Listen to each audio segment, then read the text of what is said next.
पिछली वीडियो में मैंने आपको ब्रिटेन और अमेरिका के बारे में बताया। आज मैं बताऊंगी आयरलैंड के बारे में, वो बातें जो हमने आयरलैंड के संविधान से ली हैं और हमारे रोजमर्रा के जीवन के लिए कितनी जरूरी है। तो पहला है इसमें directive principles of state policy, मतलब कुछ ऐसे नियम जो कोर्ट में लागू नहीं होते लेकिन सरकार का फर्ज बनता है उन्हें पूरा करना, जिसमें है देश के सभी बच्चों को शिक्षा, सभी को स्वास्थ्य और गरीबों की मदद। मतलब साफ है, जरूरी नहीं है कि हर काम को करने के लिए कोई नियम ही लागू किया जाए।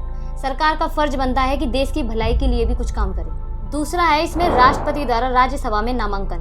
राज्यसभा में लगभग 245 से 250 सीटें होती हैं जो एमएलए और सांसदों द्वारा चुनी जाती हैं, लेकिन उसी में 12 ऐसी सीटें होती हैं जिन्हें राष्ट्रपति स्वयं चुनते हैं और वो 12 सदस्य किसी पार्टी या किसी चुनाव को लड़कर वहां नहीं पहुंचते। उन्हें सीधा राष्ट्रपति द्वारा ही चुना जाता है, जिसमें देश में कला, साहित्य और विज्ञान और समाज सेवा में बड़ा काम करने वाले लोग होते हैं।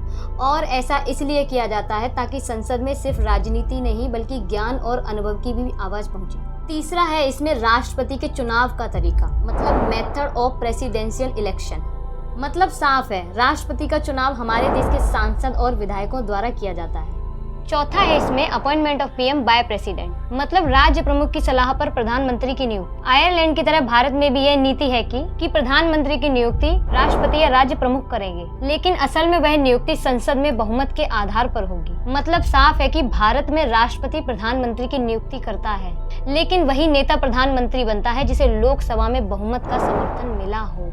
तो दोस्तों, आपने देखा ब्रिटेन और अमेरिका की तरह आयरलैंड से भी हमने बहुत कुछ सीखा। तो आगे मैं आपको ऐसे ही और भी देशों की जानकारी देती रहूंगी। ऐसे ही मुझे देखते रहिए, सुनते रहिए। मैं नेहा आपके बीच आती रहूंगी और ऐसी ही जानकारी प्राप्त